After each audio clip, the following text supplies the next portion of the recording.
Alright guys, welcome back to my channel. So in this video, we're going to talk about NFT blue chips. We're going to talk about a few different projects that have done really well. We're also going to talk about a few different projects that aren't currently doing so hot. Right now, if you've been on Twitter or in different Discords, you've probably been at least exposed to the Doodles and Moonbirds FUD, as well as a handful of other projects that have seen their floor price continue to decrease throughout the bear market. I want to give my opinion on NFT blue chips, as well as talk about a handful of projects and what I see them doing in the very near future. But in reality, it really just comes down to your perspective and your financial situation as an investor when it comes to where to park your money, for how long, and which projects to choose. So like I said, I've seen a lot of talk on Twitter about projects failing, NFT blue chips not going to make it, Doodles and Moonbirds. These seem to be the biggest two that a lot of people are talking about because their floor prices continue to decrease over some potentially questionable actions from their founders. And I think for me, guys, it really just comes down to the same sort of stuff we've been preaching on this channel for a year and a half, 2 years now. And that's, you really need to understand yourself as an investor. So you chose a community to buy into, knowing very well that the NFT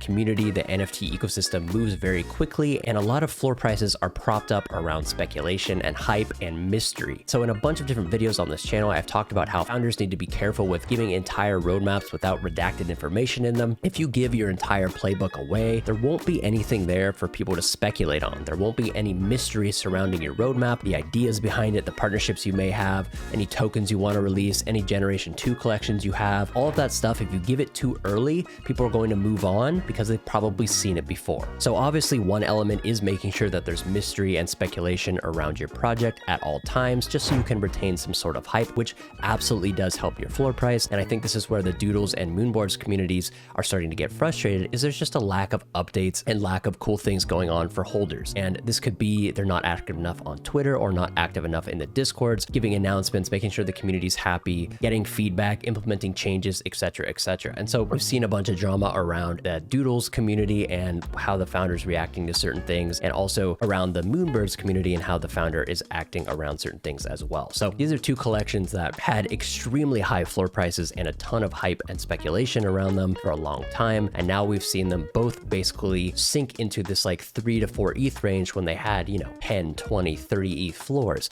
And obviously that was a completely different market, right? We were in an NFT bull market then, and we are currently in a bear market now. So you have to be fair and you have to be objective. We're in a completely different NFT market at the moment, and not every collection is going to have enough volume and people buying to support extremely high floor prices. And so I'm not here to say whether Doodles or Moonbirds is doing the right thing with how they're communicating and the things that they're doing for their holders. But what I will say is I really do think you need to find a balance as a founder, right? And I think a great example of that potentially is memeland, where they have a bunch of different reveal stages, some really cool things for the degenerates and people who like to speculate and gamble on things to stay hyped about the project, which absolutely is going to help prop up that floor price. In the same vein, you can tell that they're professional and have a bunch of stuff coming, and so you continue to stay excited. So if you're in any of these blue chip projects that you deem potentially not going anywhere anymore, you need to kind of take a step back and take an objective look at your financial situation and where you want to put your ETH, whether that's leave it in different NFT projects and hope they go back up, or take it out now for a small loss and potentially ride the Ethereum wave as it continues higher. You just need to take an objective look at your current context and your current situation and make a call. Sometimes taking a loss and cutting losses and redeploying capital elsewhere into different investments is a great idea. I can't sit here and tell you when to do that or how to do that, but what I will say from my point of view, I have done that plenty of times. Taken a loss here, moved money into this, and that's done well, or taken a loss here, moved money into this, and just let it sit. There's definitely different options that you have here. You don't have to get stuck holding the bag forever if that's no longer what you want to do. But we also need to make sure that we're being objective with the macro. We're no longer in an NFT bull run. Currently, Bitcoin and Ethereum are doing quite well, so it makes sense that people would want to take money out of NFTs and put them into Ethereum, which is obviously an appreciating asset at the moment. So floor price is bleeding, gas being a little bit high is not good for NFTs overall. But as we've said on this channel many times before, things seem to come in cycles. So there could be, you know, a bit of a Bitcoin and Ethereum rally here,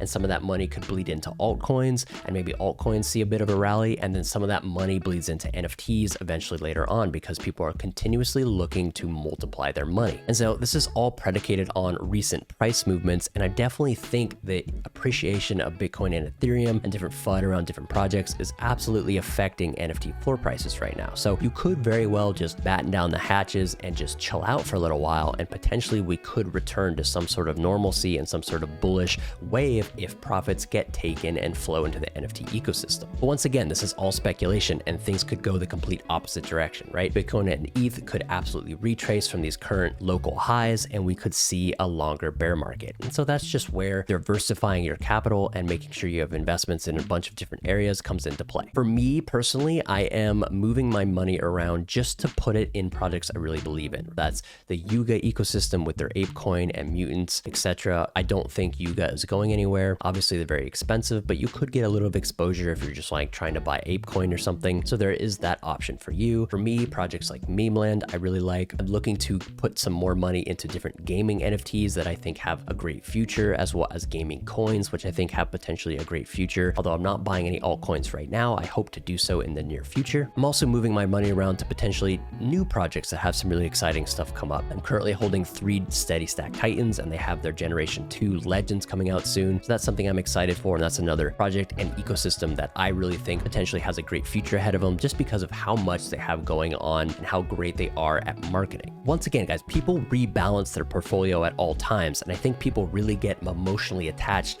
to certain investments, especially when there's like artwork behind them and communities behind them. Sometimes it can be really hard to be able to take a loss or redeploy capital around and kind of shake up your entire portfolio, but people do it all the time. I do it all the time, and that's definitely an option for you. So for me, guys, I have a decent chunk of money in NFTs, and I'm not looking to move that around too much at the moment. I don't have much money in cryptocurrency, and I am currently sitting at a decent stack of cash. So I'm more on the sidelines when it comes to this cryptocurrency pump, which is kind of a bummer for me, but that's just how I decided to play this market at the moment. I'm going to continue to dollar cost average when prices come down a bit. I'm going to continue to be extremely bullish on certain NFT projects, but also understanding that these projects could go to zero and that I need to be able to take losses and cut losses and re-diversify my portfolio when it makes sense to. Be on the lookout for what NFT projects do in the near future, what Bitcoin and Ethereum do, what altcoins decide to do in the near future, and we can kind of follow the flow of money, whether it goes from Bitcoin to ETH to alts to NFTs, or Bitcoin and ETH to alts, and then it kind of stops there, and then NFTs see a little bit of a micro bullish cycle a little bit later on. We don't really know. But what you can do is continue to stay plugged in, follow channels like this, follow people on Twitter who stay up to date with stuff like this, making sure that you're at least involved with where the money is potentially going so you can take advantage of these opportunities. So to wrap things up, whitelist flipping, quick flipping projects, brand new projects that potentially don't have much staying power, that continues to be the best strategy. So the hybrid model, which we've talked about in a couple of videos, where you whitelist flip, you flip projects to stack ETH, which you can either hold said ETH and wait for moments like this where ETH is going up in price, or using some of that flipped ETH and taking it to USD, or using some of that flipped ETH to get more exposure into projects you really believe in that have staying power. Blue chips, you could say. That's the strategy I'm going to be sticking with, okay? Going to be dollar cost averaging cryptocurrency. I'm going to be flipping projects to accumulate more ETH to either let it sit in ETH or roll some of that ETH profits into projects that I really believe in the long term. And the fourth option is obviously going to just be flipping projects and taking that straight to USD, because I can use USD to do a billion different things. And so if you don't have access to a bunch of whitelists and potential opportunities, you need to start joining Discords or joining groups that provide those opportunities. Obviously there's mine, and I talk about it all the time on this channel, but there's also plenty others. There's different NFT projects that offer a bunch of whitelist raffles, there are different groups, etc. And so those are the sorts of opportunities you're going to want to look for to make sure that you stay up to date, as well as keep continuously getting provided opportunities throughout these markets so you can take advantage of them as they come. So that's going to be the end of today's video. I hope you guys enjoyed it. If you liked this video, hit the like button, subscribe to this channel, share this video around. Remember guys, don't be afraid to re-diversify your portfolio. Don't get locked into taking huge losses because you refuse to cut any sort of losses and move your money around. Hope you guys enjoyed this video, and I'll see you guys in the very next one. Peace.